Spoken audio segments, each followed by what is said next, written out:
accepting us here in the Embassy of Germany in Azerbaijan. For us, it's a great pleasure. Mr. Ambassador, I'm preparing very much for this interview and set some questions for you, and we will have a very nice interview. With your permission, I will begin. Could you tell us more about yourself? Because people in Azerbaijan are very interested in this information. Because everyone loves you and everyone sees your job here in Azerbaijan, and they are very pleased with this job. And that's why we would like to know more information about yourself from your side, please. Of course, it's a pleasure first for me that I have the chance to give this interview. For me, as an ambassador and as a German diplomat, the so-called public diplomacy is one of our main tasks. We are here to explain our interests, to represent Germany, and to inform the people in our host country about our country. And it's not only the relations to the government, but it's also the relations to the people. In particular, in this country, Germany and Azerbaijan, Germans and Azerbaijanis have a very close, long-lasting history together. He has a lot of German influence in the country, and therefore it is for me very useful to have this opportunity to talk to the public. Yeah, as far as I'm concerned, I arrived here last year in July 2019. Before I was the German deputy ambassador in Vietnam, in Hanoi, and before I came to Vietnam, I was the German ambassador in Congo and the Democratic Republic of Congo in Kinshasa. I dealt with Africa many years, but in the beginning of my career, I was the desk officer in charge for the so-called crisis areas of the former Soviet Union between 1992 and 1994. And in this capacity, I had been on mission various times here in the region because the still ongoing conflict between Azerbaijan and Armenia was at the time very high on the agenda. There was really the war between 1992 and 1994. I was partly the German representative in the Minsk group, so I had a certain knowledge about the region. This was also one of the reasons why I was very happy when the Federal Foreign Office offered me this post here in Baku. And of course, the city has changed tremendously after my last visit. I checked in my old photos. It was in April '94 that I was here in Baku. And it was very striking for me, even at that times, the hospitality of the people, the openness and the friendliness. And so I'm very glad to be back here in this permanent post of being the German ambassador to Azerbaijan. And what about main goals that you've set as ambassador in Baku? Yeah, as I told already, Germany and Azerbaijan have a long history. 200 years ago, Germans came from Germany to Azerbaijan, to this region, and settled here in the western part of the country. We had a lot of influence in the city here, city planning in the 19th and 20th century. Germany had consular and later diplomatic representation here in the country already by the end of the 19th century. And for me, of course, it is necessary, or one of the main tasks is to strengthen these personal relations between Germany and Azerbaijan. Today, furthermore, Azerbaijan plays an important role as an energy supplier for Germany, so we have also economic interests in the country, and the situation, the geopolitical situation of the country between Turkey, Iran, Russia is of course also of our concern. So my task is to inform my government about the situation here and to, as I already said, to represent our interests in the country to the Azerbaijani government, including the strengthening of the cultural relations, promoting German language, and inviting Azerbaijani students to come to Germany. What can you say about economic cooperation between Germany and Azerbaijan? At what level are relations between our countries, and what are the prospects for these relations, by your opinion? Yeah, we have a cooperation, bilateral cooperation, since the beginning of the regained independence of Azerbaijan in the early 90s. It was with the German Development Agency, the GIZ, at that time it was the GTZ, that we set up various projects together with the Azerbaijani government to modernize and to strengthen the structures here in the countries. I know from these times that Azerbaijan and the people here, they were oriented towards Europe.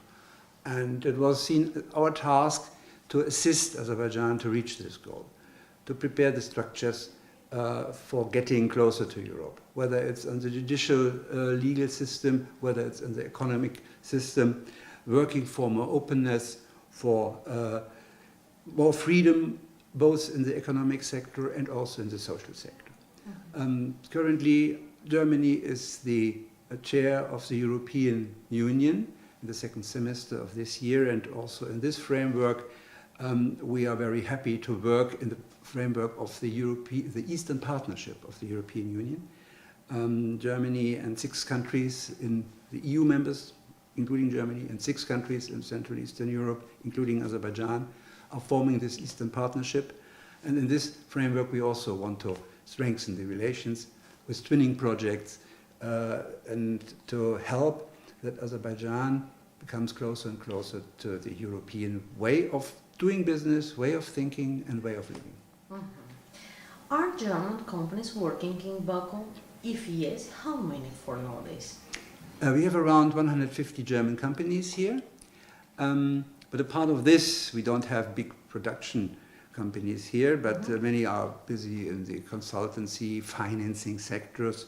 Of course, many of them are related to the oil and gas industry, which is normal. But I think the most important issue in the German and Azerbaijani economic relations is the fact that we have here a binational German-Azerbaijani Chamber of Industry and Commerce. This chamber this is an association of German and Azerbaijani companies. They work together and are together in this association. And this association was founded in 2012. And at that time, it was only the second chamber of this type in the area of the former Soviet Union.